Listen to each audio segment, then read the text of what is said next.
हाय दोस्तों, स्वागत है आप सभी का यूनिक जीएस क्लासेस में।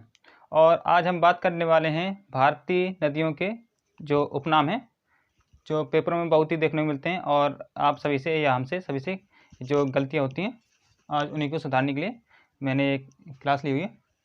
तो शुरू करते हैं हम अपनी क्लास को। तो आप बड़े ही ध्यान से और इसको एंड तक देखिएगा, जिसमें कि देखिए ब्रह्मपुत्र और गंगा, इसमें से बहुत ज़्यादा गलत होता है कि इसके जैसे कि सांगपो कहाँ कहते हैं, ब्रह्मपुत्र किस कहाँ पर ब्रह्मपुत्र को ब्रह्मपुत्र नाम से जाना जाता है, बांग्लादेश में ब्रह्मपुत्र को किस नाम से जाना जाता है। ऐसे क्वेश्चन बहुत आते हैं, हमसे गलत भी होते हैं। तो इस क्लास को एंड तक देख लीजिए, तो जिससे कि आपकी संभावना कम हो जाएंगी। तो शुरू करते हैं हम। पहली नदी है चेनाब। चेनाब को हम क्या कहते हैं?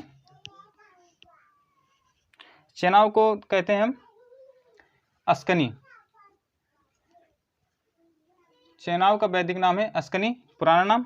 और झेलम का है वितिस्ता। झेलम का पुराना नाम या वैदिक नाम वितिस्ता है। रावी का पारूषणी। रावी का पारूषणी। ये चेनाब नदी, ये सिंधु नदी की सबसे बड़ी सहायक नदी है और ये झेलम चेनाब की सहायक नदी है। चेनाब नदी पर सबसे ऊंचा रेलवे पुल बना हुआ है और इस पर काफ़ी परियोजनाएं चल रही हैं इस समय, जैसे बगलिहार, तुलहस्ती, पाकलडुम, रेटल, सलाल, ये सब चेनाब नदी पर ये परियोजना है। उसके बाद है झेलम। झेलम पर परियोजनाएं हैं उरी, तुलबोल। और रावी का ये पुराना नाम है पारूषणी। उसके बाद है गोदावरी। गोदावरी को हम वृद्ध गंगा या दक्षिणी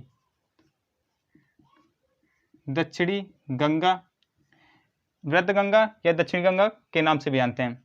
और ये गोदावरी दक्षिण भारत की सबसे लंबी नदी है, जिसकी लंबाई लगभग 1465 के आसपास है, 1465 किलोमीटर के आसपास। उसके बाद है शारदा नदी। शारदा नदी को हम काली नदी के नाम से भी जानते हैं।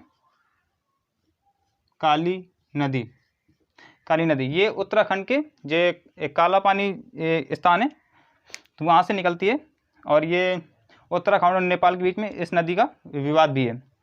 उसके बाद है कोसी नदी। कोसी, जिसको हम बंगाल का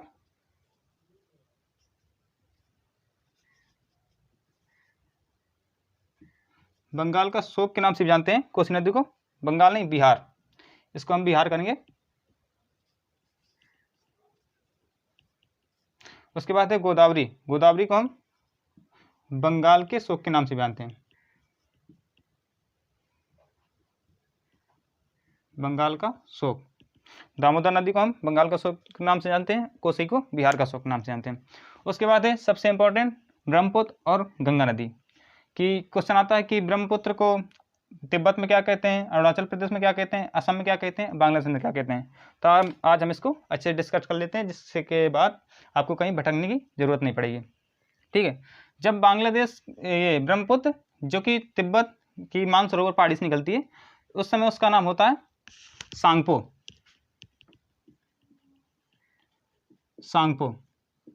जब ब्रह्मपुत्र तिब्बत या चीन में बहती है, तो उस समय उसका नाम होता है सांगपो। उसके बाद जब ये अरुणाचल प्रदेश में बहती है, तो इसका नाम होता है दिहांग। कहीं कहीं इसका नाम दिबांग भी लिखा मिलता है, तो आप जरा भी टेंशन मत लीजिएगा।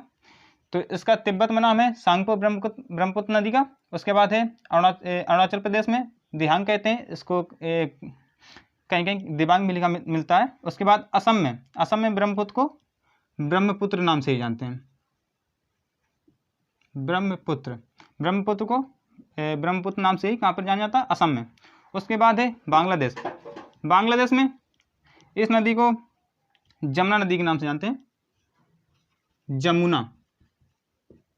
अब याद रखिएगा कि जमुना अलग है और यमुना अलग है। जो कि गंगा की सबसे लंबी सहायक नदी है, वो यमुना नाम से जानी जाती है। और ब्रह्मपुत्र की ये जो बांग्लादेश में शाखा है, इसको जमुना नाम से जानते हैं।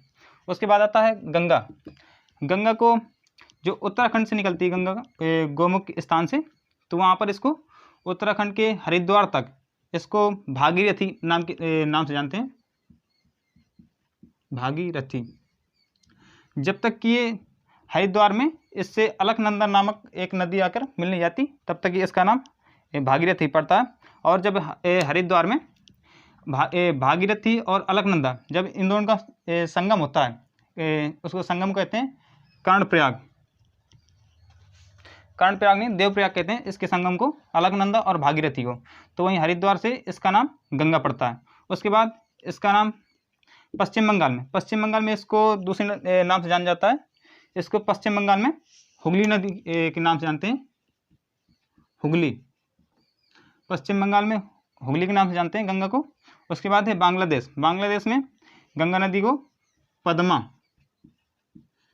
नदी के नाम से जानते हैं। इसको कहीं पर पद्या नाम से भी इसलिए मिल जाता है ऐसे। तो एक बार इसको रियाज कर लेते हैं। चेनाब नदी का पुराना नाम अस्कनी, झेलम का विदेशता, रावी का पारुषणी, गोदावरी का वृद्धगंगा या दक्षिण गंगा। ये दक्षिण भारत की सबसे लंबी नदी है, उत्तर भारत की सबसे लंबी नदी गंगा। उसके बाद शारदा एक काली नदी है। कोसी बिहार का शोक, दामोदर नदी बंगाल का शोक। उसके बाद है ब्रह्मपुत्र तिब्बत में सांगपो कहते हैं। अरुणाचल प्रदेश में ब्रह्मपुत्र को दिहांग या दिबांग कहते हैं। ब्रह्मपुत्र को असम में ब्रह्मपुत्र के नाम से जाना जाता है। उसके बाद है बांग्लादेश में जमुना के नाम से जानते हैं ब्रह्मपुत्र को। उसके बाद में गंगा को उत्तराखंड के हरिद्वार तक भागीरथी के नाम से जानते हैं, जो कि एक धारा होती है जब तक उसमें अलकनंदा आके मिल नहीं जाती। जहाँ से अलकनंदा और भागीरथी मिल जाती हैं हरिद्वार में, तो वहाँ से उसका नाम गंगा पड़ता है। उसके बाद पश्चिम बंगाल में गंगा को हुगली के नाम से जानते हैं और बांग्लादेश में पद्मा के नाम से। जब ये एक चीज़ याद रखेंगे कि हुगली कहाँ है, ये हुगली नदी के किनारे कोलकाता शहर बसा हुआ है और इसके किनारे जो कोलकाता बंदरगाह है ये भी प्रमुख है और कोलकाता मेट्रो ये भी हुगली नदी के किनारे ही है। तो ठीक है, अगर आज की इन्फॉर्मेशन आपको अच्छी लगी हो तो लाइक और सब्सक्राइब ज़रूर करें और हम कमेंट में बताएं कि आपको ये वीडियो कैसा लगा। धन्यवाद।